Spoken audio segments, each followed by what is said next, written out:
Cause I'm coming for them belts, boy. You gonna see the wrath of the new champ. Different energy, different spirit. Coming to win. I tried to learn boxing, stick and move. Isolating the sweet science of the sport, doctrinating my style. We're going back to the rugged streets. That's where I belong. I never followed no athletes growing up.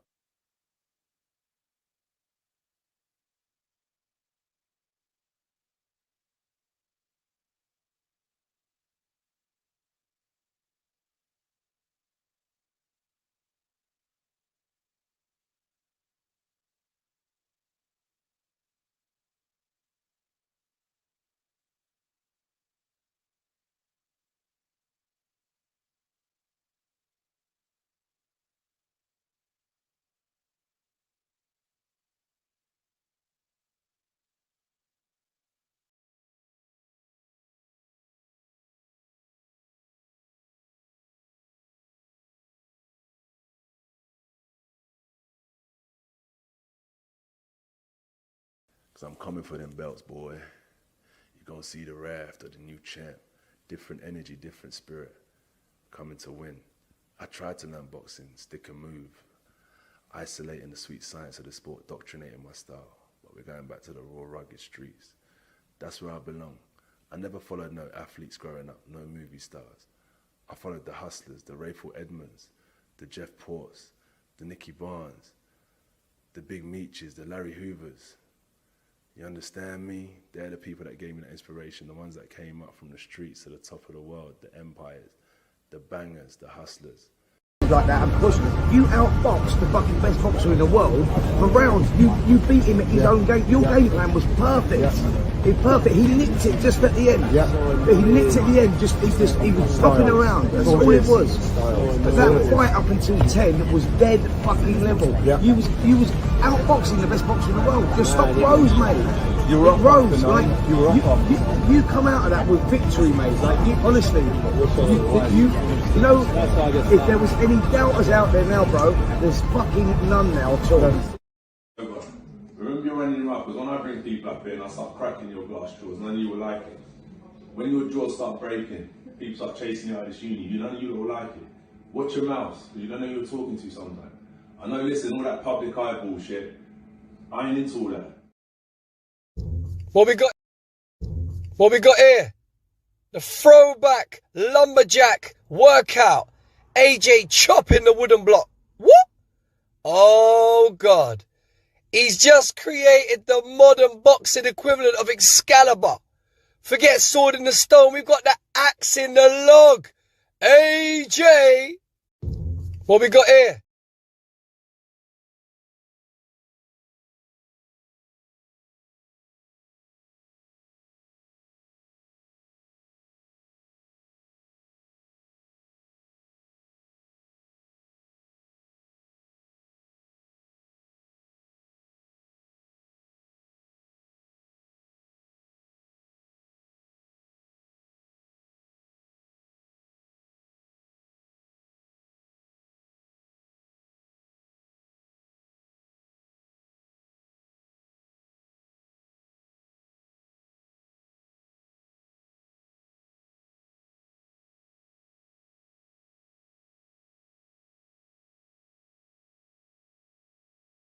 Mute.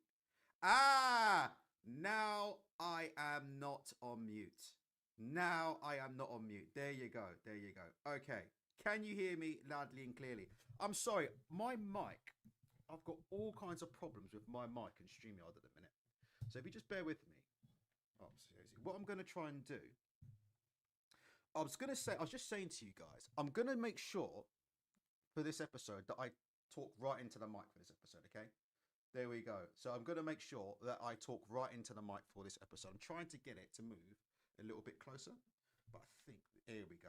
That's not too bad. Can you guys hear me loudly and clearly? Got a few problems with the mic on StreamYard, so I'm going to try and talk right into it. Hopefully you can hear me crystal fucking clear. Right.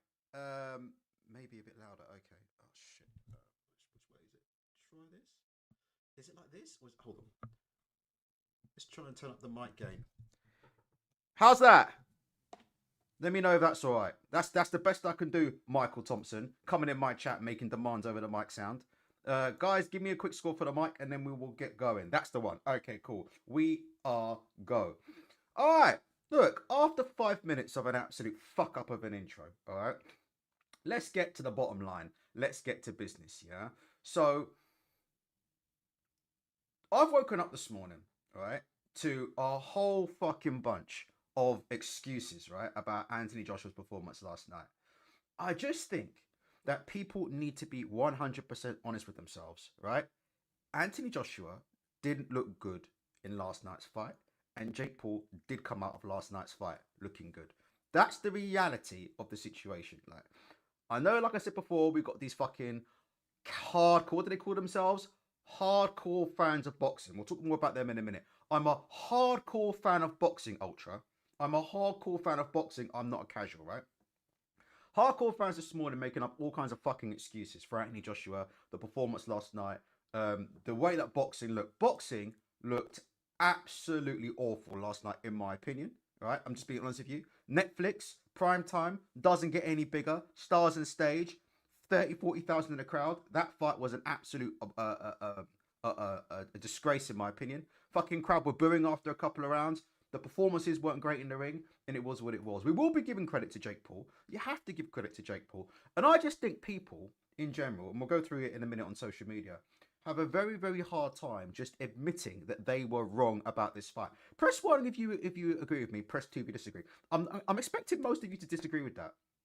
But I do think people have a hard time just admitting they were wrong about this fight. You spent the best part of a month, yeah, banging on about how AJ was going to knock out Jake Paul with the first punch. Jake Paul wouldn't stand a chance of Anthony Joshua, which he didn't, obviously.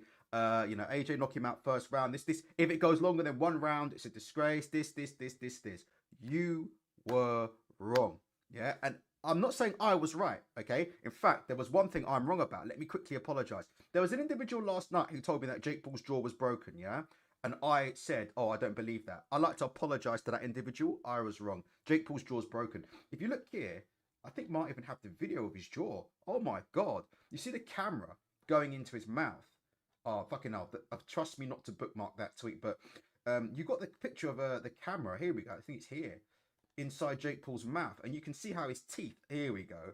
Oh my God. You can see there. You can see a possible break in his jaw there where his teeth are completely misaligned there. So, to those people who said that Jake Paul's jaw was broken and I said no, I apologize. I was wrong. So I could admit when I'm wrong. I think more people need to be honest with themselves and admit when they're wrong about things. We got it wrong, all right? Anthony Joshua did not look good in the ring last night. I don't believe Anthony Joshua wanted that fight to go 6 rounds. We'll have a look at some interviews. We'll play the interviews, so we'll do some live watch-alongs in a minute of IFL TV. You got Lord and Savior here, Eddie Hearn. He's saying he didn't expect the fight to go 6 rounds. To me, like I said before, it looked like Anthony Joshua was off. He looked like a guy who'd been out of the ring for over a year. He looked like a guy who'd been brutally knocked out in his last fight. And he just looked like a guy who had a lot of ring rust. And that's just the reality of the game, right? All right, so there we go. One thing I will start off with is this. So this tweet is causing a lot of fracas right now on the internet, all right? It's my man, Dev Sani, all right? Now, we all know Dev. I love Dev to bits, right? I haven't known Dev, but I've been talking to Dev since before he became famous, all right? Before he became famous, all right? So Dev's a great guy, all right? Now, Dev is rightly giving Jake Paul, all right, credit for the fight.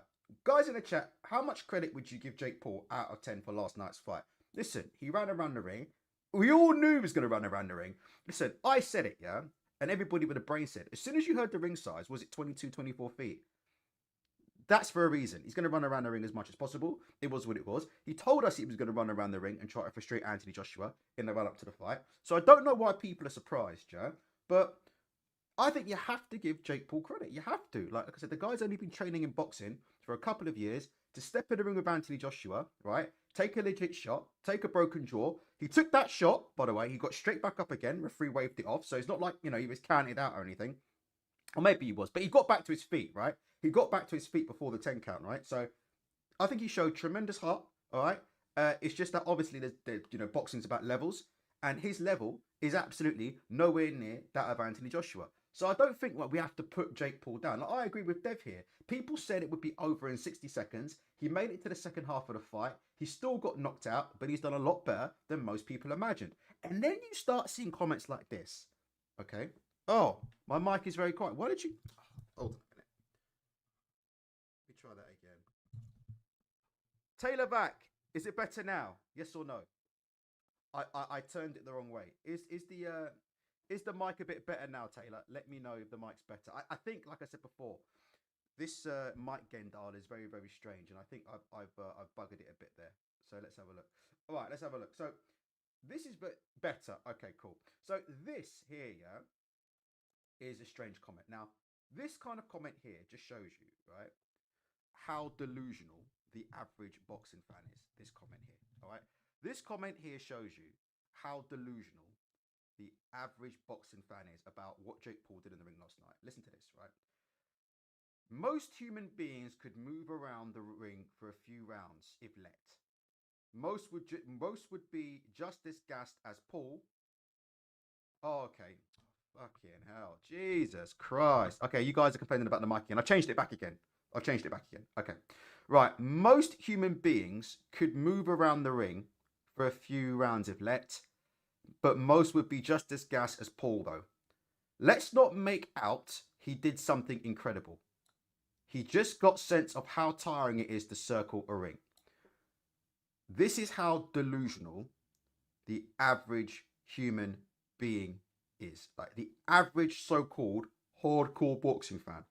They're so fucking delusional, right? They actually believe, right, that a human being could jump in the ring, right, in a 22-foot ring and stay away from Anthony Joshua and survive 6 rounds, or even 1 round or 2 rounds in a fight. That's how delusional these are. They think they could look like they think an average fucking person could jump in the ring, right, and look better or equal to what Jake Paul looked like. This is what I've been saying to you guys, right? I'm always unpopular for saying this, but this is what I've been saying to you guys for the best part of fucking 10 years, yeah? Right? The average so-called hardcore boxing fan doesn't have a fucking clue about the sport of boxing. What it takes to train, what it takes to get in shape, what it takes to get in a ring, what it takes to take a punch, and what it takes to see a punch. Like, it is so worrying, right? It is so worrying that we have living, breathing mammals on the planet who think that they could jump in the ring and do what Jake Paul did last night. Let me tell you what would happen to the average man, all right, if they came down to my white collar. I'm not even talking about Anthony Joshua. I'm just going to tell you a fact. The average man steps into a boxing gym and steps into a ring to spar. Trust me when I say this. It's not about how tough you are. It's not about how hard you are, because boxing is not street fighting. Completely different things, right? Okay? Trust me, no matter how tough you think you are, right, first and foremost, you get walked down inside 2 seconds. Trust me, no matter what footwork you think you have, I promise you, I don't care about your size. Don't tell me about size advantage either. Oh, I'm 6 foot thing. I weigh 200 pounds. Do you know how many times I've seen big guys come into the gym? Big, muscled up, roided out guys come into the gym. They gas the hardest. Press 1 if you agree with me. Press 2 if you disagree. I'm telling you, all right? I've seen big, hench, roided up guys, security guys, come in the boxing gym and gas out after 10 seconds. 10 seconds of light sparring out on the mats, yeah? And it's over. Yeah, you're on top of them. You are on top of them. So I'm just saying right now, right? People need to get real, all right? You got to give Jake Paul a little bit of credit for what he did last night. The reality is, Anthony Joshua looked substandard, all right? Stop making excuses for Anthony Joshua. This is what I'm saying. Like, we're getting to the point where how many more excuses? This is what I want to ask on today's chat, right? It's not to hate on AJ, but the truth has got to be told. That's why this episode's called The Truth About Anthony Joshua and Jake Paul. Truth number 1. How many more excuses are we going to make for Anthony Joshua? I'm just asking you guys in the chat. How many more excuses are we gonna make here for Anthony Joshua? Like, he was supposed to be, right? Listen, he was supposed to be the guy that only fights real opponents. Am I right or am I wrong? Press 7 if I'm right, press 8 if I'm wrong. Anthony Joshua was supposed to be about resume. That's what you guys told me, yeah? Oh, he's all about resume. He would never fight a Francis Ngannou like Tyson Fury. He would never fight a Mickey Mouse opponent like Tyson Fury. AJ's all about resume. Do you remember this? AJ's all about resume. AJ's all about legacy. Do you remember this? All this crap that people used to say about AJ. He's all about legacy. He used to say it himself, jumping in the ring, talking about his legacy. Well, the reality is, right, that's bullshit. The reality is, that's been fooled, all right? The reality is, Anthony Joshua doesn't give a fucking shit, yeah, about legacy, all right? Anthony Joshua doesn't give a fuck about legacy. What Anthony Joshua gives a fuck about is collecting a fucking paycheck. That's the reality of it, isn't it? You know, all this talk about fucking legacy is absolute fucking nonsense. Like, I'm just saying that right now. Let's get it out of the way. They're just making so many excuses for the guy. So many excuses. And now they're making excuses for the fact that he didn't look very good in the fight. Oh, it was a fixed fight. How is this a fixed fight?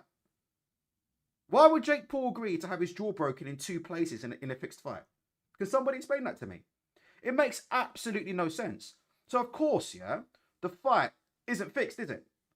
The fight isn't fixed. So, it is what it is. So let's go through some comments, yeah? I'm reading them out of order, but there's people making too many excuses. The performance was poor. He looked off. He looked ring rusty. He looked like a guy who'd been out of the ring. I think, like I said, he would have liked to finish the fight earlier than he did. Obviously, he didn't go 100% in the ring. But he would have liked to finish the fight earlier than he did. And for whatever reason, it didn't happen. It didn't happen. And Jake Paul, like I said before, made the fight look awkward, because what you've got is a guy who's got much quicker foot speed in a fucking ginormous ring. And that's all it was. End of story. You've got a guy doing a marathon, running around in a ginormous ring, and he made Anthony Joshua look bad and made him miss, and landed some of his own shots for the best part of 6 rounds. That's it. Simple as that. Chris Welch says, I expected AJ to do him round 1. That's what we should have expected. Joshua is to blame for why it went 6 rounds. Joshua made hard work. That's just the reality of the situation. I don't know why people are now deluding themselves with these conspiracy theories. It's the internet this morning is absolutely like full to the brim of fucking conspiracy theories about this fight. Oh, it's a rig, it's a fix, there's a betting scandal going on, there's this. I have to say, the fight ending in round 6 is quite interesting, because a few people's accas are fucked. There's no question about that. So a few people's accumulators are fucked up by that. So the betting scandal thing, meh. But for the most part, it is what it is. I mean, look, this is how bad it is. You've even got Big John. I'm trying to find Big John's tweet, right?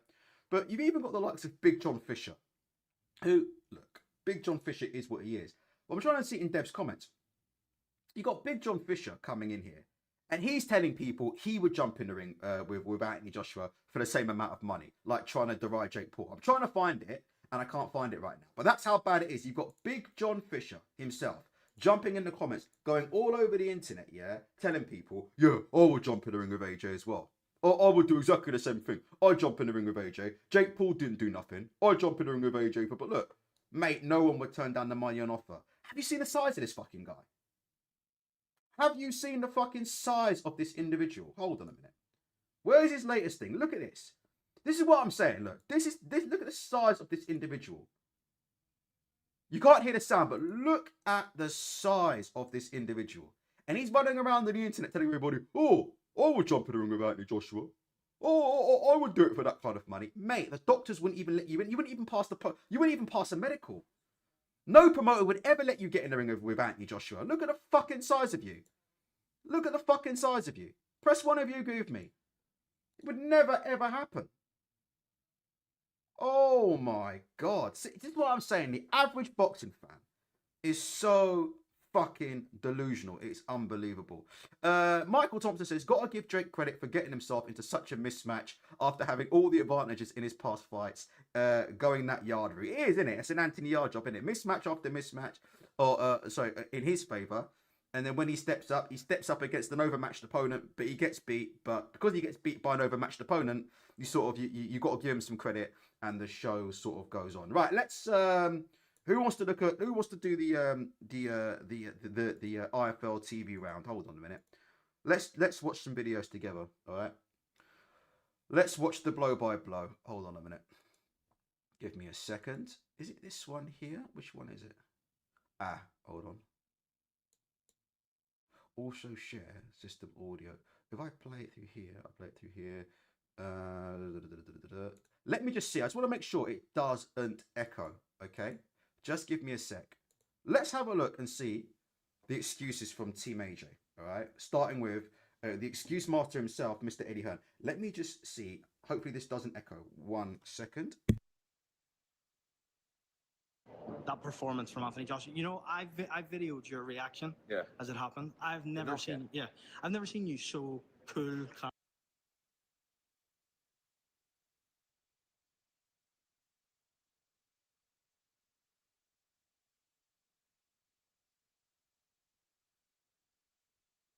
Like, did you know that was coming? Yeah, I knew we were going to beat him, but I didn't expect it to go as many rounds as it did. And I think Jake deserves a huge amount of credit because I know he ran and held, but he did throw shots at times. But where I think he deserves credit is he took some punishment. And that shot was a similar right hand that flattened Ngannou and put him to sleep. And I know it shattered Jake Paul's jaw and broke his jaw, but he was, I mean, it wasn't okay, but he was on, he was awake. So I've got to give him credit. I think he's a crazy fucker. And listen, out the ring for 15 months, first 2 or 3 rounds, just getting into just. So there you go. You heard a bit there from Eddie Hearn himself, right? On Jake Paul there. I mean, he's saying first couple of rounds, it was what it was. Do you know what I mean? Like AJ trying to feel himself back in. He's giving Jake Paul a bit of credit. And he's saying that it took Anthony Joshua a bit of time to get into the fight. Let's see the part where he calls out Tyson Fury. 1 second. Hand landed. Yeah. There was never any coming back for Jake Paul. No. Right? That was it. Well, see his face. See his jaw. I haven't actually seen it yet. See his teeth. You haven't seen it? No, it's bad. His teeth are halfway inside his mouth. So, is that what AJ needed in terms of a spectacular knockout as such? yeah, Because of- it was nice to do it clean. Do you know what I mean? But he I'm comes just out- happy. I'm happy. I said, that right hand, I felt would have put him to sleep, but it didn't. I know it broke his jaw, but it didn't put him to sleep. So that's what I'm saying. He's a tough guy. But does that almost make it more difficult for someone like AJ against him because of how he came out like quite elusive, to be honest? no, Oh my God. Can you guys hear that? Press 1 if you can hear it clearly. Did you guys just hear what that guy Cole McGuigan just said? This is what I'm talking about, excuses for AJ. He said, do you think that Jake Paul almost made it like... He's basically saying, do you think this fight was almost more difficult for AJ because Jake Paul was so elusive? Press 1 if you just heard that. This is where we're at, yeah? In terms of the amount of excuses that we're making for this guy at the minute. Like, this is crazy talk. Like, all the pre-fight talk. AJ was talking about killing people. Am I right or am I wrong about that? In the run-up to this fight, Anthony Joshua was talking about literally killing Jake Paul. Less than fucking 24 hours later, we're now talking about Jake Paul being a bad style matchup for AJ because he's elusive. Like, what the fuck are we talking about? I know it broke his jaw, but it didn't put him to sleep. So that's what I'm saying. He's a tough guy. But Does that almost make it more difficult for someone like AJ against him because of how he came out like quite elusive, to be honest? no, yeah, but he's a... What the fuck are we on about? Like, this is crazy talk. 1 second, yeah? Just give me a sec. 1 second. I'm just going to have a little slight change here. Just give me 1 second. Are we taking the piss? Are we absolutely taking the piss here? Just give me 1 second here. Need to do a quick... here we go. 1 second. 1 sec.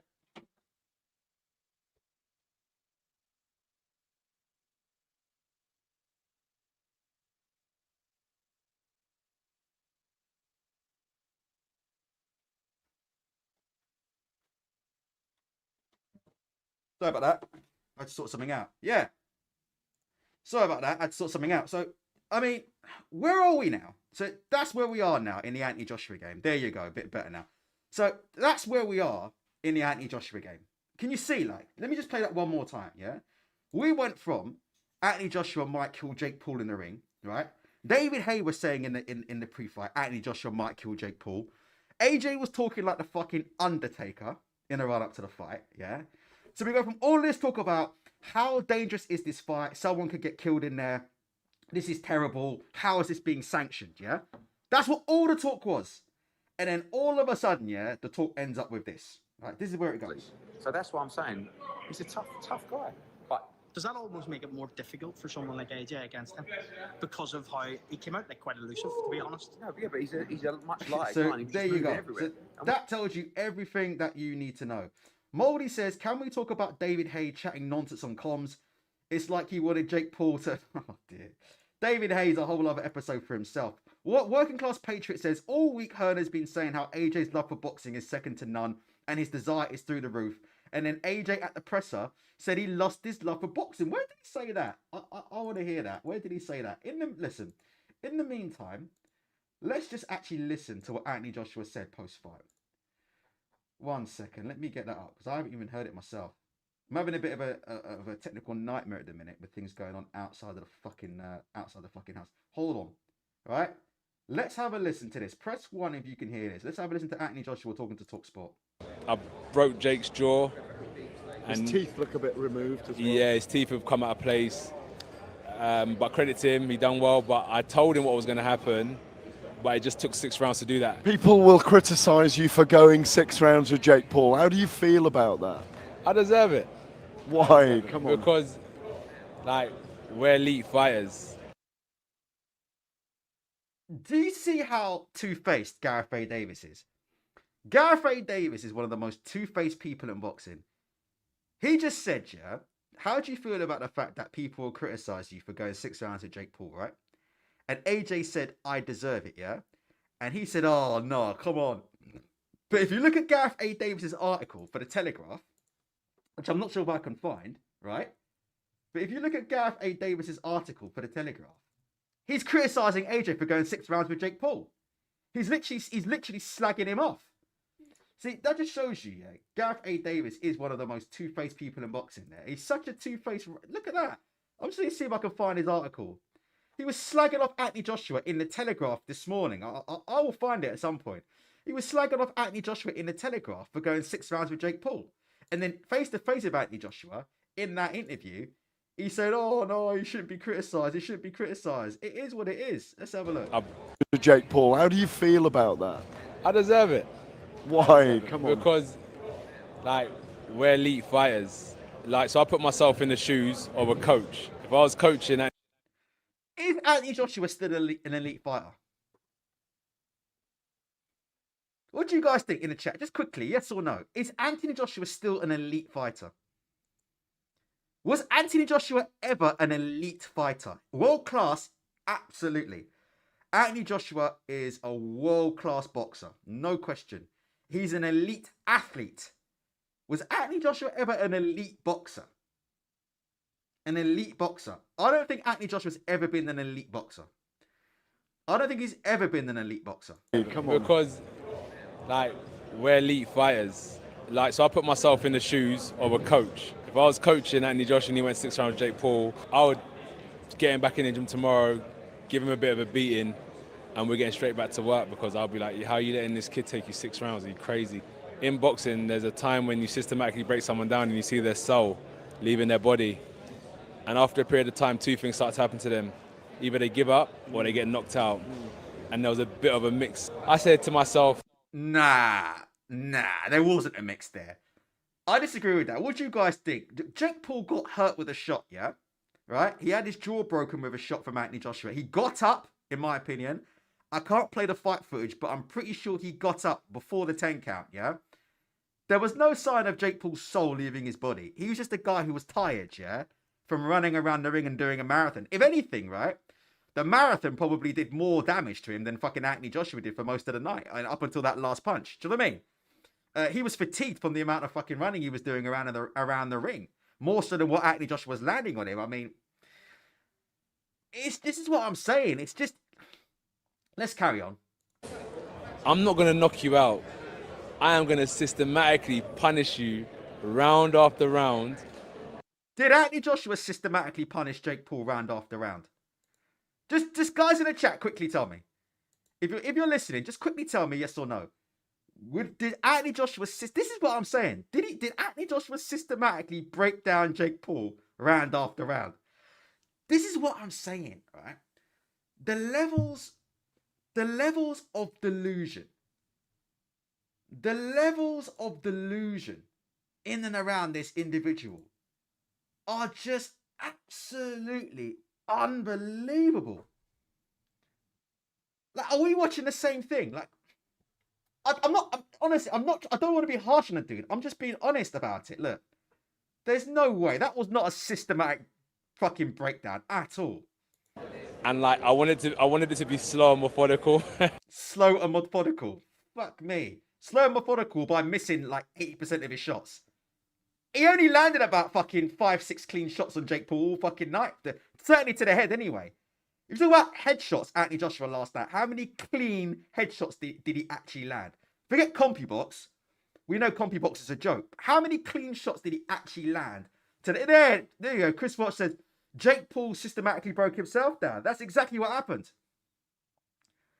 That's exactly what happened. Jake Paul systematically broke himself down by all that running he did in the ring. There you go, carry on. I swear, good man, I dropped down now.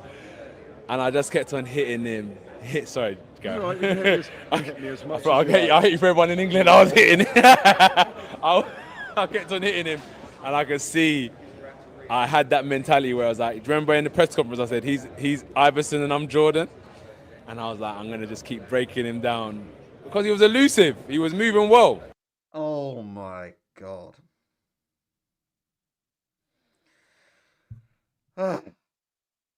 Oh my fucking days. This is it. Now, let's get to something else slightly differently. All right. So, one thing we said last night, yeah, all right, is we said, you'll know how serious Anthony Joshua is about the sport of boxing, right? By his next opponent. That's what I said in last night's show. I said, you'll know how serious he is, and you'll know how good he is. So what I was saying is this. I was thinking this, right? If Anthony Joshua really went in that fight, took it completely easy, didn't have a bad performance and was just mucking around in there, then I would expect to see him in with a semi-decent opponent in his next fight. Press 1 if you agree with me, press 2 if you disagree. I'm not saying he needs to get in a ring with Usyk, yeah? But you see the point I'm trying to make here? It's like, you can't have it both ways, right? If Anthony Joshua took it easy in there, it was a fixed fight, you know, he was carrying him, all these kind of things, then his next fight, now that he's made the 50 million from fighting Jake Paul or whatever he's made, yeah? In the next fight, you'd expect him to be fighting a semi-decent opponent. However, watch this about who his next possible opponent could be, all right? A question for you, Eddie. There's actually been some rumours around the circuit this week that there's a fight for AJ in February next year against the kickboxing champion, Rico Van Hoven. Is there any legs to that? No, we've been talking about a possible fight with Turk El Sheikh. Couple of opponents mentioned. The biggest challenge now, as you know, AJ said, it's 8 weeks tonight. You know, he had a very tough camp, 8 or 9 weeks with a new team. So, I don't know if you guys heard that, because the volume is quite low, and it's not me, it's the actual video itself. But Rico Verhoeven, who is the one of the greatest kickboxers of all time, recently turned pro in boxing, yeah? And so there's some rumours there that you can see here. February the 14th in Riyadh, yeah? Which is approximately about, 8-9 weeks from now. Anthony Joshua versus Rico Verhoeven in Riyadh in February the 14th. If he ends up fighting a kickboxer who's just turning pro. Now, Rico Verhoeven is a bit of a boxer. It's not like he's never boxed before, right? So Rico Verhoeven can box a tiny bit. But I'm saying, like, if Anthony Joshua's coming back here in February and he's fighting Rico Verhoeven, look at his last 2 opponents going into a potential Tyson Fury fight, yeah? His last 2 opponents would be Jake Paul and a kickboxer.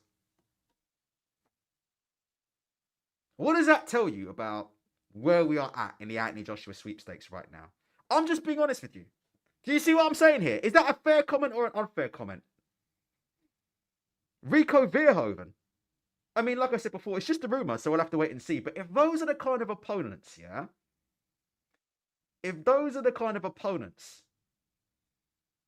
that he's thinking of getting in the ring with in February, coming off this fight, then that tells me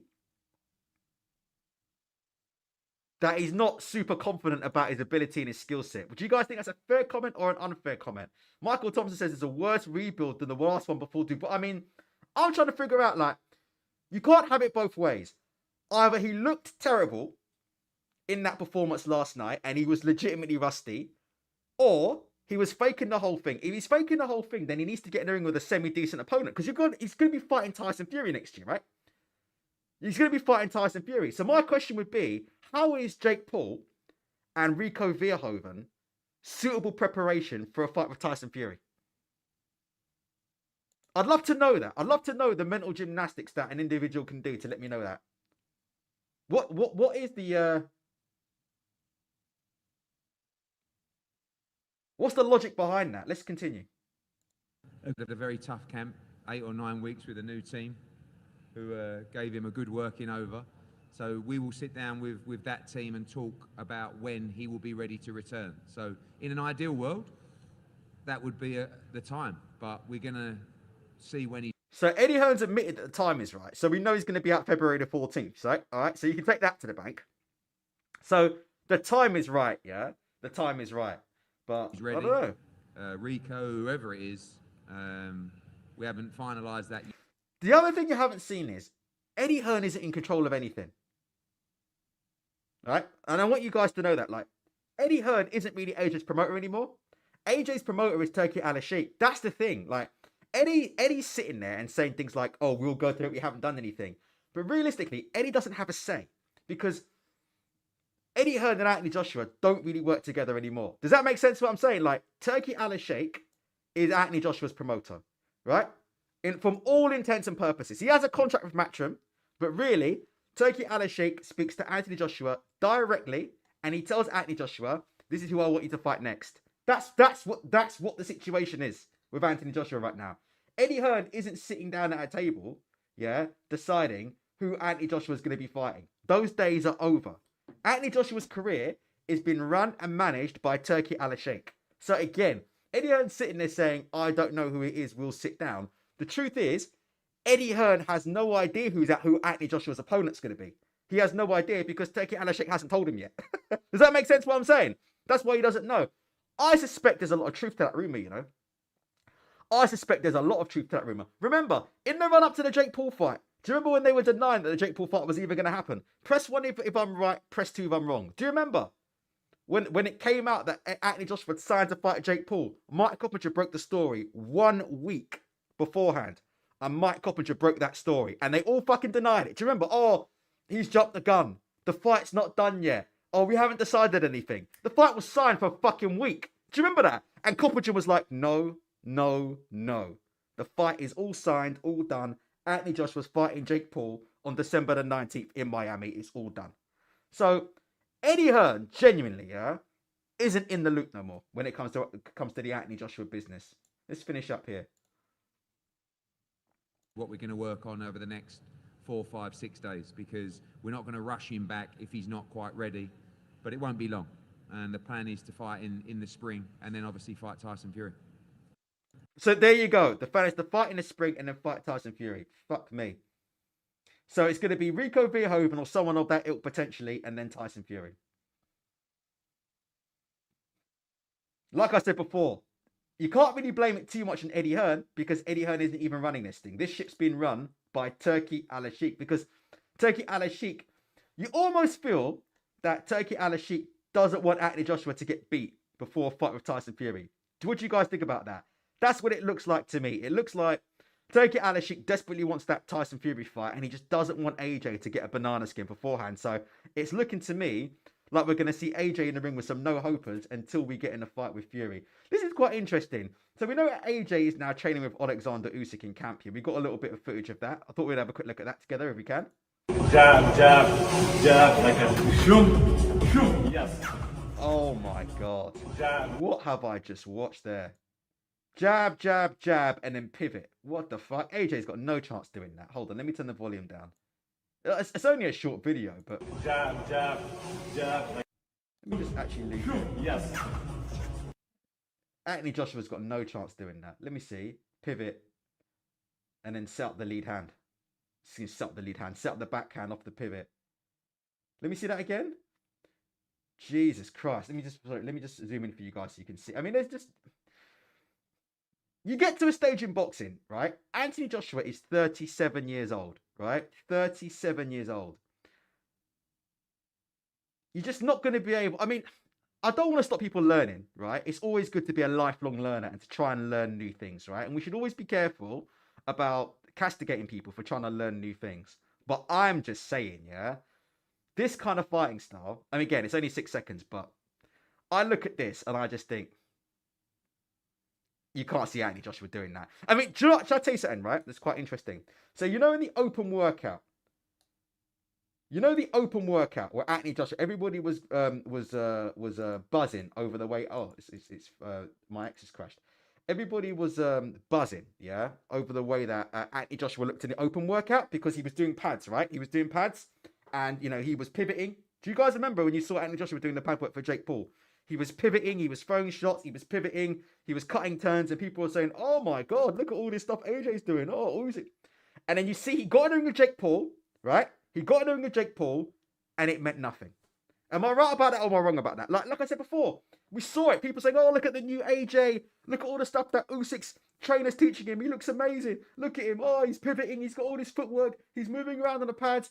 He got in the ring against Jake Paul, and when the bell rang, right? When the bell rang, it was the same old Anthony Joshua. Again, am I lying or am I not lying? Tell the truth. Was there anything you really saw in that fight from AJ against Jake Paul last night that will make you think, "Oh my God, yep, I can start to see differences. I can start to see differences in the footwork." He struggled to, and again, the ring was huge, and he was in with an opponent who had infinitely faster feet than him. But the reality is, does that make sense? There was nothing, right, that you could see from Anthony Joshua in that fight that you could point to, that I could see anyway. And I'm not a professional. Maybe some people that are far more knowledgeable about the sport of boxing could pick things, right? But there was nothing really in that you could say like, "Oh my God, yep, I can see it now." Does that make sense? As Michael's saying, the guy's 37 years old. It's like, Tony's not here now, right? I muted myself. Sorry. Tony's not here now, right? But it's like when Roy Jones tries to teach people how to box, right? One of the biggest criticisms of Roy Jones as a trainer, yeah? People criticize Roy Jones as a coach and say he's not a good coach because the stuff he used to do was unnatural. Does that make sense? Like, the stuff Roy Jones used to do in the ring is stuff that really only Roy Jones could do. Does that make sense? So then he gets in a coaching situation, and he's now trying to teach people things that come natural to him, but they don't come natural to anybody else in the world of boxing. And so that's one of the biggest criticisms that Roy Jones Jr. ever had as a coach. And I'm not saying it's exactly the same situation with Alexander Usyk and AJ, but I do think there's a bit of that there. Where, again, this is a style of boxing. The pivoting, the cutting, the bouncing on the feet in and out, the playing with the distance with the feet. This is stuff that Alexander Usyk's been doing his whole life. Anthony Joshua was a 37-year-old roadman who allegedly can't come back to the UK because, there's a few people in the UK who want to give Anthony Joshua the broken jaw, as you can see on the screen here. That's what the rumours are. Whether they're true or not, I have no idea. But the rumours are he can't come back to the UK. Those are the rumours. I don't know if it's true. I hope it's not true. And I hope Anthony Joshua's safe, yeah? What I'm saying is the rumours are that Anthony Joshua will be in Dubai for the foreseeable future, and he won't be coming back to the UK. And he won't be coming back to the UK because he can't come back to the UK. Because there's a lot of people in the UK who want to have a chat with him. Does that make sense what I'm saying, yeah? So, he's a roadman, yeah? He's a bully. He's a boxer puncher. I just don't... I mean, even his stamina... I mean, Eddie Hearn said it was a hard camp. Even his stamina last night didn't look particularly great to me. I promise you this isn't a shit on Anthony Joshua episode, but I'm just telling you the truth. Like, his stamina didn't look that great to me. Does that make sense? His stamina, his work rate didn't look that great. Didn't throw a lot of punches in the ring, did he? Didn't throw a lot of punches in the ring. A lot of singles. No jab. No jab to speak of. Just trying to load up on the right hand. It was more of the same stuff. I have to be honest with you guys. It was more of the same stuff last night from Anthony Joshua. So again, like I said before, be very wary of all of this Usyk training Anthony Joshua stuff. Because when you see stuff like this looks like a disaster waiting to happen. Because I just don't think he's that type of fighter. Press one if you agree. Press two. I'm going to press play on it one more time. You've got to teach, look, you've got to, I'm not a boxing coach. I don't know anything about boxing, right? But I will tell you something, right? And you guys will laugh at me, but this is actually the truth. This is the truth, right? In the gym that I used to go to, which isn't a great gym, right? In the gym that I used to go to, I had so many people coming up to me, asking me about things to do and things not to do. Honestly, it got to the point where I actually couldn't get a workout in. Not because I know lots, I'm just telling you, right? So I do have a little bit of experience at being in the gym, looking at people, boxing, overseeing spars and watching people and saying, hey, consider this, consider that, do things, do that. Right? I don't know a lot about boxing, but I'm telling you, I've got experience of actually being in the gym and saying, hey, throw this shot, throw that shot, do this, do that, feint this, feint that, etc., right? And when you're sort of giving anybody advice in the boxing gym, first thing you've got to do is look at their profile, yeah? You've got to look at their profile, right? You've got to look at their profile. How tall are they? How big are they? How fast are they? How strong are they? Does that make sense? Like, whatever. Like, what are their strengths? What are their weaknesses? And you've got to build your plan around their strengths and their weaknesses. So I'm just saying, yeah, there's nothing wrong with teaching Anthony Joshua how to pivot and create angles off punches. There's nothing wrong with that. I'm just saying, yeah, I always get a little bit dubious when I see stuff like this because it's stuff that I've never really seen him do, yeah? Or stuff that I've never really noticed him doing in the most part of his... And you can see how uncomfortable he is doing that, by the way. What do you guys think in the chat? Look, you can just see how uncomfortable he is stepping out like that and setting up the right hand, pivoting out like that and stepping on his right hand. Do you know what I mean? Yes. It's something that just seems unnatural to him. This is why... Do you know who I wanted to train Anthony Joshua? I'll tell you quickly before we move on. This is who I wanted to train Anthony Joshua. I've never trained under this individual, so I can't say for sure, right? Oh, X is messing up again. So bear with me. X is freezing again. I wanted Mark Tibbs to be the trainer of Anthony Joshua. That's what I wanted to happen, right? That's what I wanted to happen. Here we go. Let me get him up here. That's who I wanted. I wanted my good mate Mark Tibbs to be the trainer of Anthony Joshua. This is who I wanted to be the trainer of Anthony. And again, like, I could be completely wrong. Like, I've never done a session with Mark Tibbs. I don't know Mark Tibbs. I've had a few brief chats with. He's a lovely guy. I've had a few brief chats with him. So I don't wanna misrepresent Mark Tibbs in any way, shape, or form, right? But shall I tell you what I like about Mark Tibbs? In particularly the work that he did with Dillian White, yeah?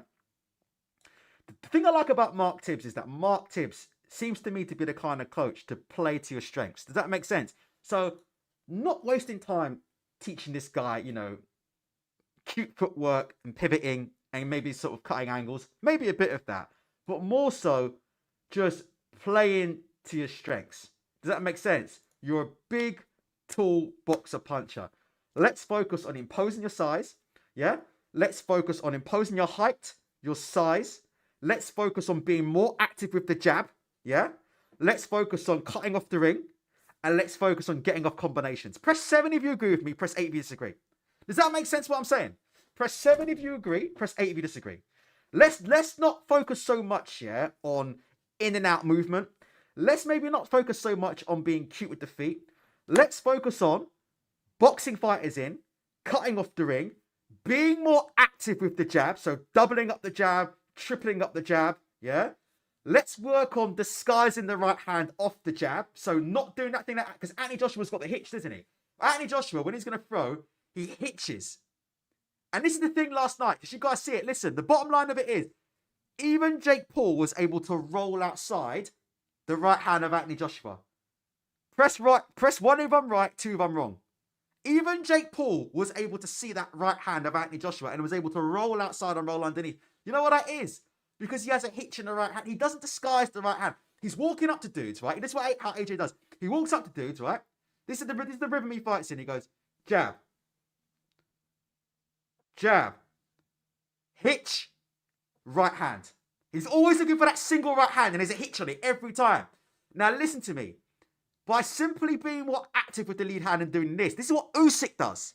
Right? This is what Tyson Fury does. They don't do this. Watch, they don't do this. Jab, jab, hitch, right hand. They don't load up on it. They do this. They go touch, touch, touch, feint, touch, touch, bang. And the shot comes over. Do you see the difference? It's so much harder to pick up. That's why they do it. They distract you with the lead hand. Touch, touch, touch. If you're Usyk, he's got that in and out movement. In, out, in, out, in, out. He's fencing, he's feinting, he's feinting, he's fencing. Boom. The shot comes over. Anthony Joshua doesn't do any of that. Anthony Joshua was one-paced, yeah? Jab. Jab. Right hand.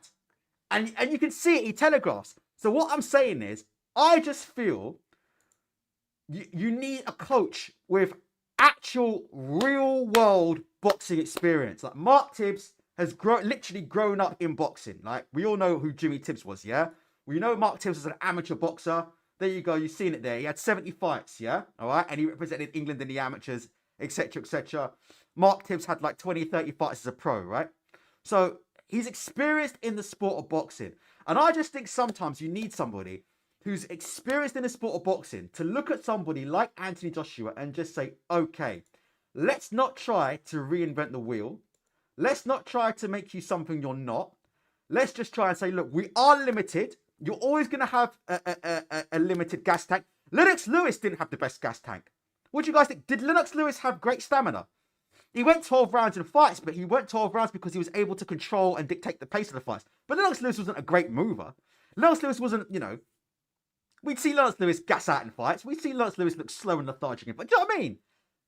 You don't try and be something that you're not. That's just my opinion. And that's what worries me about all this fucking training with Usyk. Right, sorry about all my rambling on. Let's quickly hear what Lennox Lewis is saying about this knockout quickly. Anthony Joshua did what he had to do.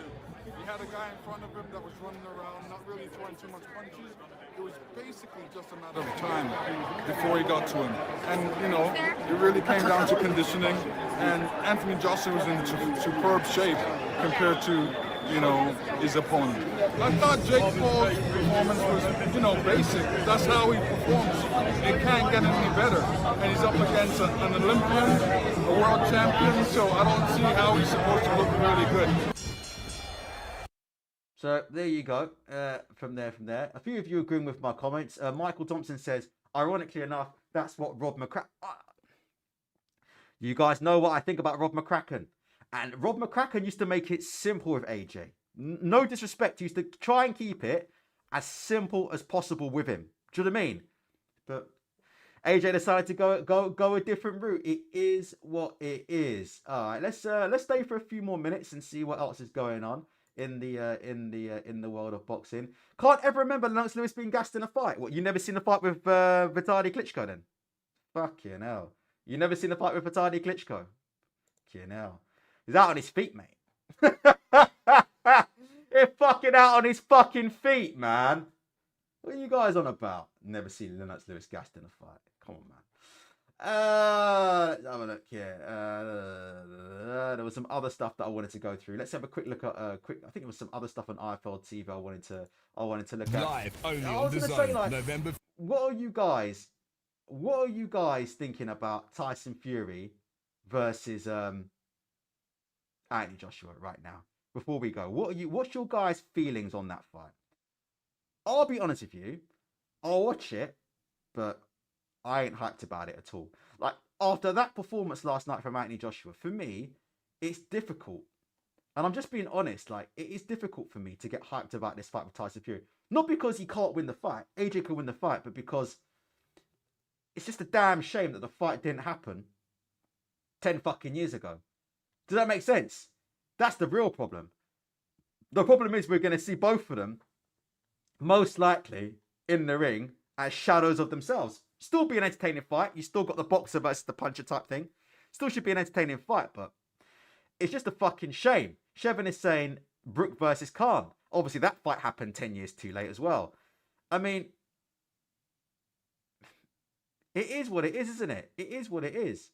Working Class Patriot says, Ultra, how do you think Tyson Fury would have done if he was in there with Paul last night? Do you know what? Tyson Fury could have looked like shit in that fight. What do you guys think? Working Class Patriots Ultra, how do you think Fury would have done when he was in there? But Fury is notorious for stinking out the joint. Let's just call it how we see it, right? I think Tyson Fury is at his best in fights when the opponent comes to him. Does that make sense? I think that's when Tyson Fury is at his best, was when the opponent brings themselves into punching range. That's when I think you see the best of Tyson Fury. So opponents like Anthony Joshua, opponents like Dillian White, you know, any opponent that's going to walk themselves into range against Anthony Joshua, other than Alexander Usyk, who's a complete anomaly, yeah? All right? Discount Usyk, yeah? But you know what I'm saying, yeah? Most of these heavyweights that bring themselves into range and are there to be picked off, I think, yeah, look good. I think Fury would have absolutely probably stunk the joint out against Jake Paul, because I don't think Fury likes fighting that type of fight. That's my opinion. He sets up his punches far better than Anthony Joshua. And now one thing I will say about Tyson Fury, as opposed to Anthony Joshua, is because Fury is much better than Anthony Joshua on the inside in terms of clinching, putting his weight on opponents, laying all over opponents, and also being dirty, Fury probably would have gassed him out a bit quicker, but it still would have looked ugly. And Fury doesn't have that one punch KO power, yeah? That one punch right hand detonator that Anthony Joshua has. So there's every chance that could have looked terrible as well. There's every chance. But this is what I was saying from the get-go. This is what... When people were saying, oh, this fight's going to be over in one punch, I was trying to explain to people from the get-go. When you get guys who are novice in boxing, this is what we said like on this show. When you get in the ring with somebody who's not a classically trained amateur boxer, they do stuff that's awkward. They do stuff that's weird. They do stuff that you haven't seen. It can get very messy in there. It happens in gyms up and down the country 24/7. So I wasn't surprised. Michael Thompson is saying he still wants to see Fury versus AJ next year. The build-up will be fun, but do you know what? If that fight had happened 3, 4, 5 years ago, Anthony Joshua, Tyson Fury would have stopped him. That's my opinion about that fight. Like, Anthony Joshua v Tyson Fury, for me, has always been a straight-up stoppage for Tyson Fury. But now we just don't know what Fury's got left. He looks soft in the belly. He looks like he hasn't really been training. So we'll have to wait and see what happens when he comes back. If I was Fury, I would try and get to Fabio Wardley before AJ does. That's what I would do if I was Tyson Fury. I know he's got Turki Al-Sheikh in his ear, so it's going to be difficult. But if I was Fury, I would be trying to get to Fabio Wardley ASAP. Fabio Wardley. That's the fight I would be trying to be getting before a fight of AJ. You go into the fight with leverage, you go into the fight as a WBO champion, and you go into the fight fighting an actual world-ranked contender in a big and meaningful fight that can take place in the summer in Wembley Stadium. I think Fabio Wardley's got to take care of some kind of mandatory obligations, right, in the beginning of the year. But there's no reason why that fight can't happen, yeah, in the summer. I would love to see Tyson Fury try to get hold of Fabio Wardley before Anthony Joshua does. Because there's a WBO title there waiting for him if he can do it. That's a good style matchup for Anthony Joshua, for Tyson Fury. I love Fabio Wardley to bits, but I think Tyson Fury would become what was it, 3-4 time world champion if he fights Fabio Wardley. That's what I'll be doing. I'll be on the phone to Frank Warren and I'll be trying to get Tyson Fury that fight ASAP, and then go into the fight as the champion with Anthony Joshua and go into the fight with the leverage. That's what you should be doing, and it's a proper warm-up. Again, there's a big difference between fighting Fabio Wardley and fighting fucking Jake Paul and Rico Verhoeven. That's what I would be doing if I was Tyson Fury. But again, are these guys still in it for the boxing, or are these guys just doing what Turki Al-Sheikh wants them to do to make all this oil money? That's the problem. What is it? What is it that they want to do? Crazy D3 says Frank wants to make Wardley versus Chisora. That is brilliant. If Frank could do that, that would be fantastic. Right? That's great. If Frank could do Wardley versus Chisora, that's fantastic, because Wardley will either stop Chisora or get a decision.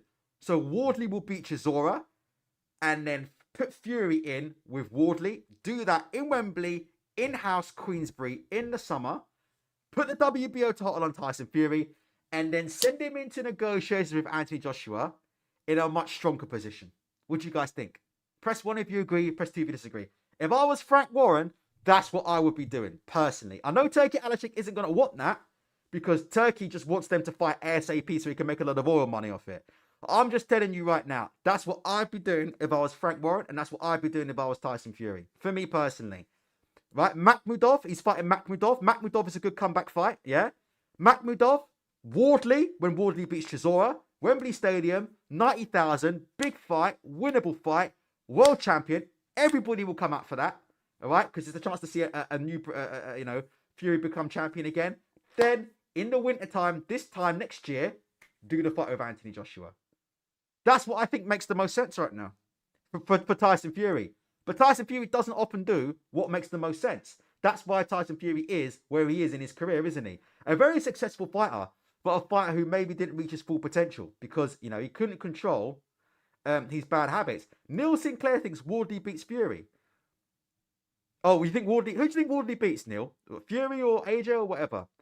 I'm saying Fury and Wardley need to get in the ring. I fully expect Tyson Fury to stop Fabio Wardley if they fight. 100%. There's no doubt in my mind on that. If I'm wrong, I'm wrong. But and I like Fabio Wardley a lot. But make no mistake, Tyson Fury is stopping Fabio Wardley if they step in the ring. There's no ifs, buts, or maybes about that from my perspective. I could be wrong about that. Wardley and Chisora is a great fight. It's great for Chisora as well. It gives Chisora the chance to fight for a world title. So Chisora gets his final 50th fight. He gets the world title shot. So he gets the world title shot that he wants. It's a winnable Chisora. Fabio Wardley is the most winnable heavyweight title fight in boxing. So Chisora's not getting screwed over, right? But obviously Wardley, youth experience, power. Wardley will hopefully end his career and get him out of boxing because Derek Chisora should have retired about 15 fights ago.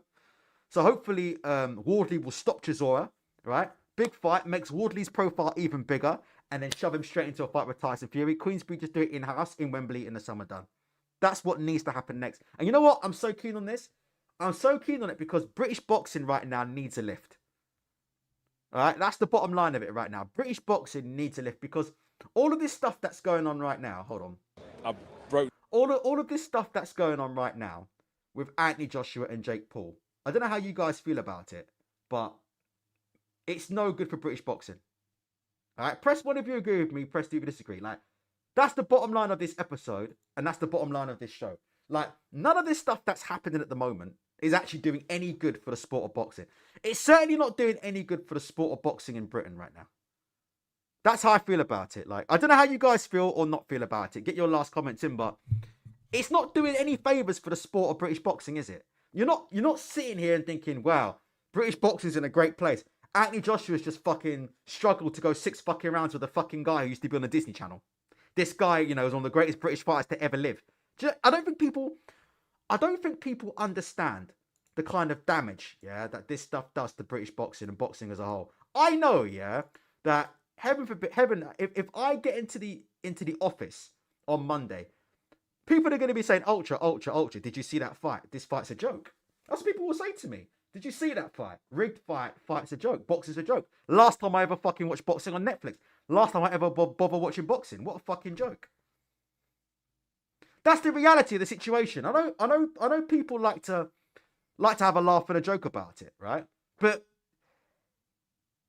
if the goal is to attract new viewers to boxing, right? If the goal is to attract new people to boxing, right? Which is currently under a bit of threat from MMA, right? There's nobody tonight. Let me tell you something. There's nobody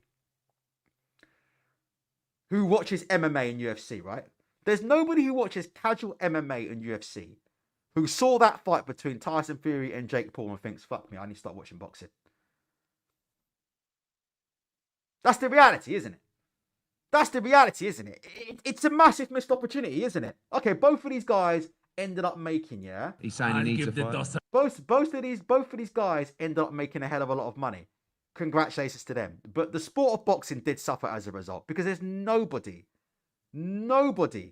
is sitting there watching Anthony Joshua and Jake Paul as a casual fan on Netflix and thinking, fuck me, I need to watch boxing again on Netflix anytime soon. Am I right or am I wrong? There's nobody that'll be thinking, fuck me, this has made me fall in love with boxing.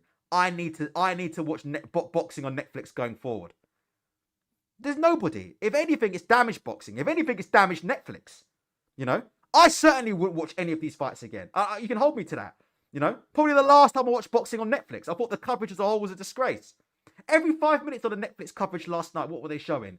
We'll be back soon. We'll be back soon. Listen, I run a 2-bit stream, right? That costs fucking £2.50 to produce, watched by one man and a dog, right? And even I was on the air live more than fucking Netflix broadcast was last night. We'll be back soon. We'll be back soon every 5 minutes. The coverage was shit. The main event was shit. The undercard was garbage. Did you see Alicia Baumgartner stinking up that fight? I don't think we have to worry about any more calls for 3-minute rounds of women's boxing.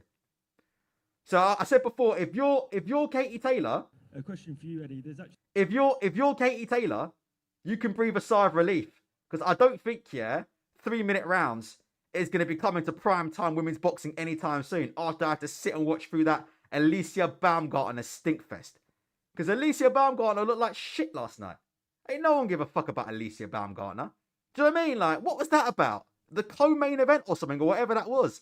That was an absolute fucking disaster. Nobody wanted to watch that. Nobody wanted to hear that. And nobody wanted to see it. So, again, it's just boxing shooting itself in the foot. Time after time after time after time. But like I said before, make no mistake here. In the UK, we are in big fucking trouble. I'll say it before I go. In the UK, we are in big fucking trouble. Boxing is becoming more of a niche and more of a marginalised sport. If you look now, right, listen, boxing's on DAZN. Nobody watches DAZN in the UK. I don't give a fuck what anybody says. Nobody's watching DAZN. Everybody is streaming DAZN, right? Press 1 if you agree, press 2 if you disagree. I know there's a few absolute idiots out there who don't know how to use the internet, fucking going out there buying a subscription to DAZN. I'm here to tell you today, in the UK, nobody's watching DAZN. Nobody's watching DAZN. Everybody's on fucking crackstreams.com. Let's just tell it how it is, right? Before we go for Christmas. Let's tell it how it is, and let's be honest, yeah? Everybody's watching crackstreams.com. Everybody's watching meshstreams.com or whatever it is. Nobody's watching fucking DAZN. No one's paying for DAZN. They've got a massive problem with piracy. There's some idiots out there, right?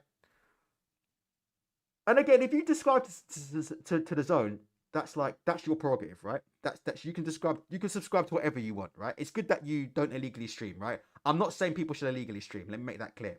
But what I'm saying is, there's a certain section of boxing fans, right? I've noticed who they think that if you stream a fight, you're broke, and if you pay for all of the pay-per-views, that proves that you have money. Press 1 if you know what I'm talking about. Press 2 if you don't know what I'm talking about. You may have seen it online. There's a certain subsection of boxing fans who pride themselves on paying for these garbage fights. Oh my, I paid for this fight. Oh, you can't afford to pay $10 pay-per-view. You're a broke boy. You're a broke guy. You're this and that. Let me tell you something. I am broke as a joke. I am not a rich man. Yeah, I am broke as a joke. Right? I have got on this phone. Yeah, I have got enough money in my current account right now to probably buy fucking Jake Paul versus Tyson Fury. I could probably buy about fucking 5,000 pay-per-views myself and still have enough money to pay the rent.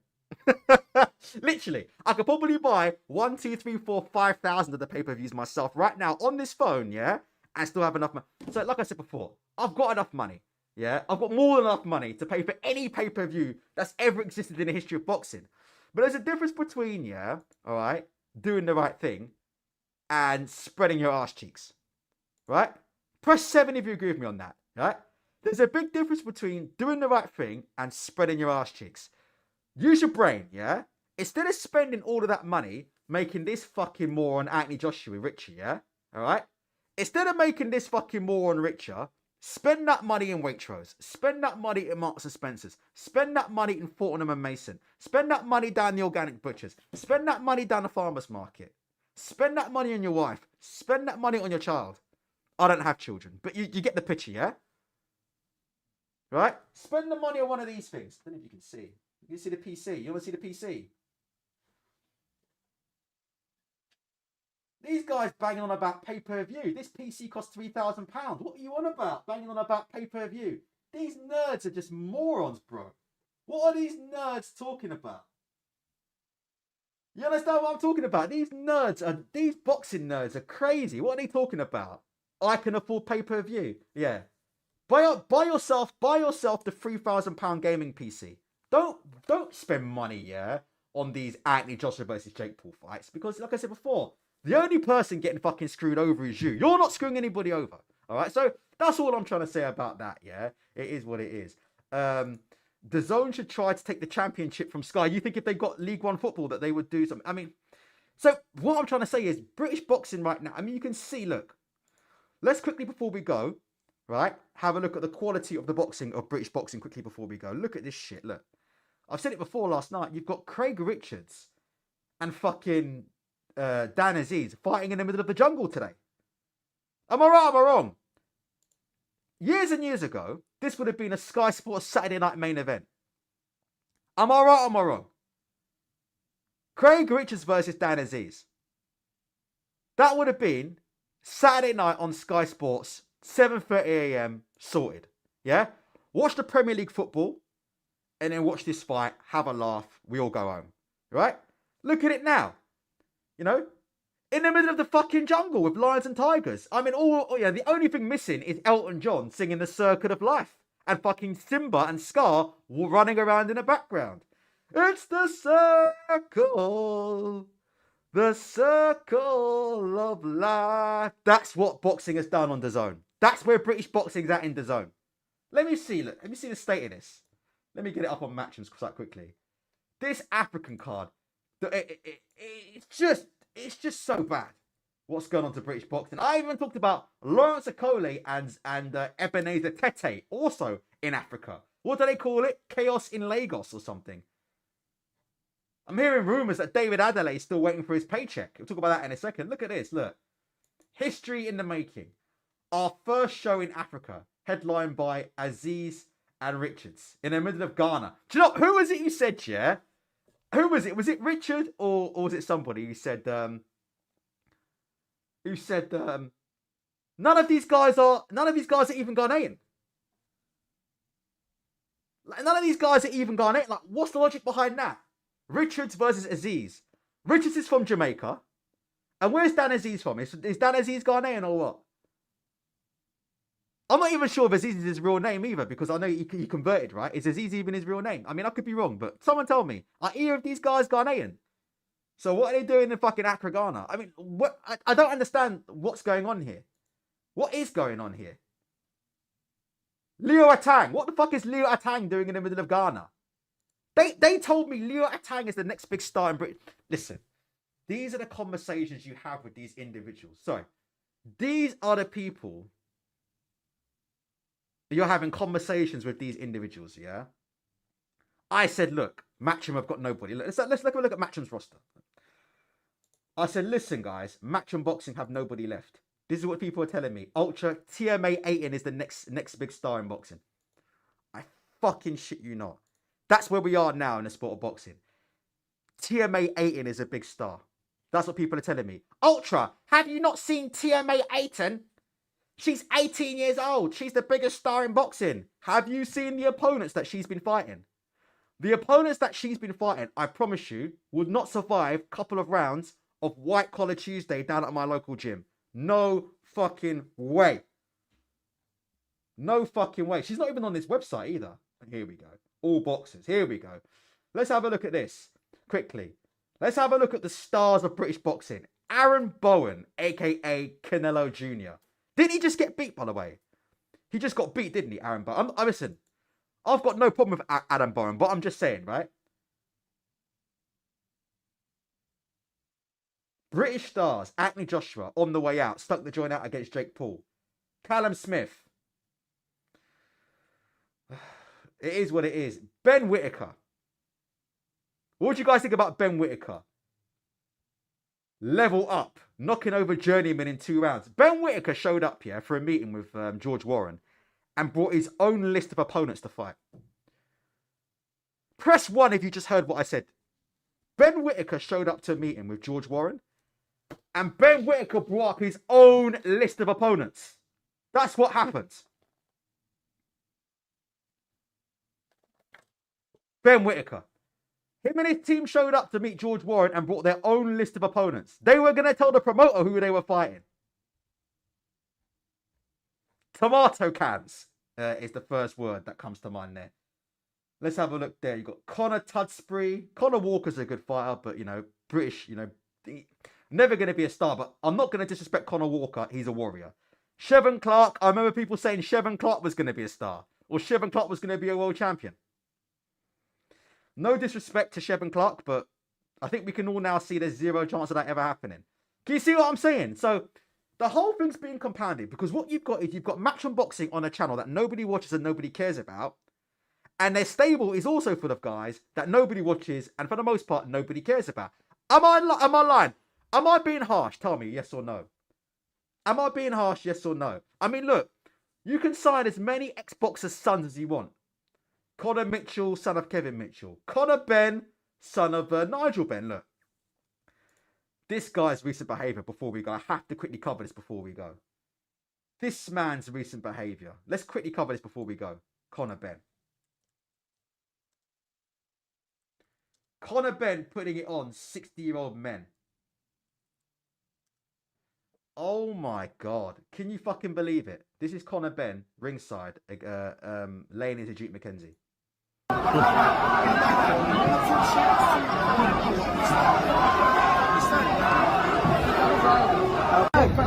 understand? What do you mean, what facts? What facts? What, I had a court case and I could have gone prison? What facts? Oh, that's what you said. So I said, before you start talking shit, did I say you had a court case?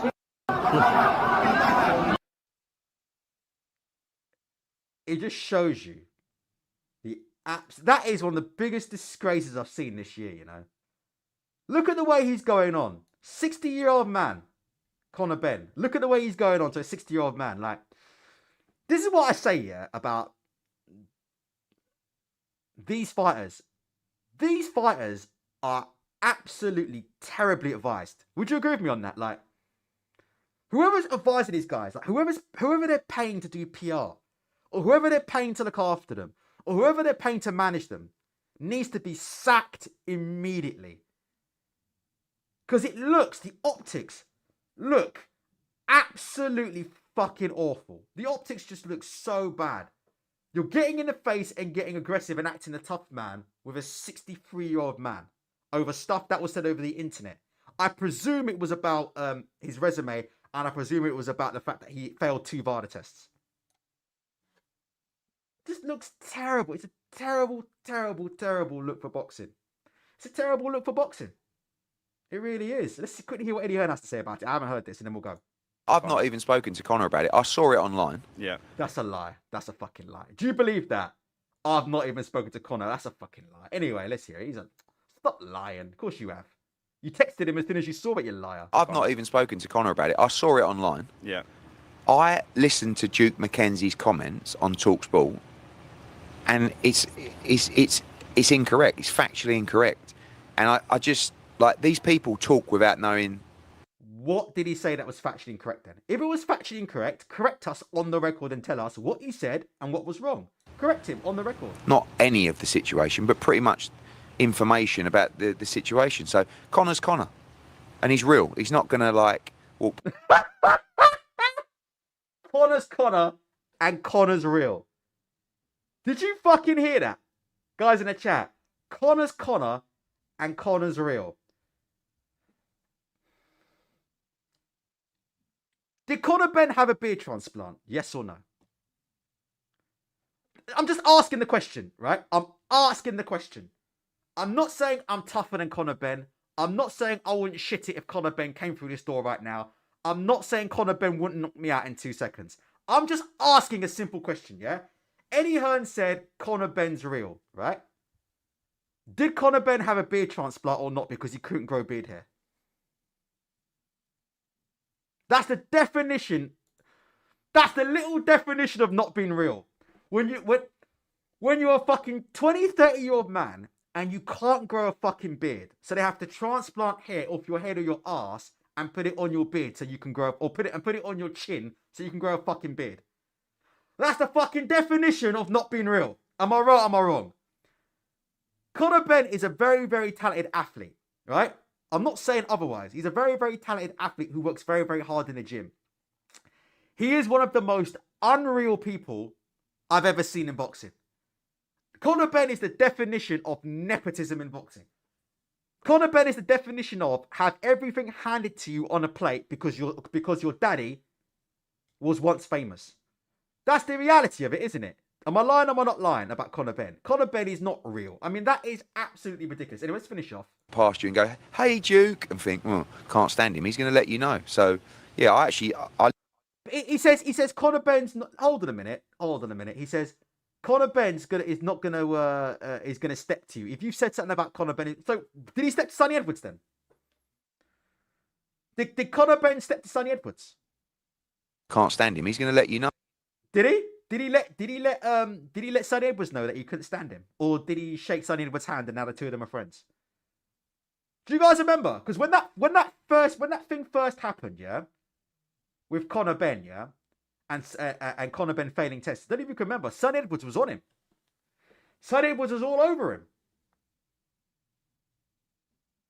Sonny Edwards was all over him. Did he step to Sonny Edwards and say, "Oh, rah rah rah rah rah rah rah"? No, he didn't. So Conor Benn's picking and choosing, and he picked Duke McKenzie because Duke McKenzie's a 63-year-old man, and he knew nothing was going to happen. Anyway, let me finish up. I've not even spoken to Conor about it. I would have seen the comments, and Conor saw him, and maybe he said, "Hello, Conor," and Conor went, "No, I heard what you said," and that's probably what Conor would do because that's what Conor's like. Are you going to speak to Conor about this? She's not like Conor can fight his own battles on stuff like that. I mean, you know, I've always got his back, but he don't need me with Duke McKenzie. There you go, Eddie Hearn, another bully, by the way, another bully. And like I said before, these are the kind of people that hang together. Eddie Hearn, another bully. Again, Eddie Hearn, who when Ben Shalom's around, all of a sudden Eddie Hearn's the boogeyman, isn't he? You notice that when Ben Shalom's around, Eddie Hearn's the boogeyman. He's this big 6-foot guy. I'll knock you out. I'll hurt you. I could do this to you. I could do that to you.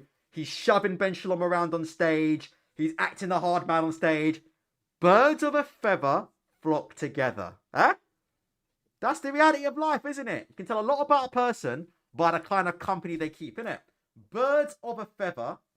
So I need to talk into the mic. Birds of a feather flock together. All right?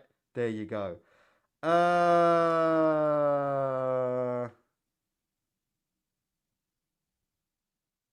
Oh, Leon says, and then we'll go. Leon McKenzie, who I know. Leon McKenzie is one of my guys.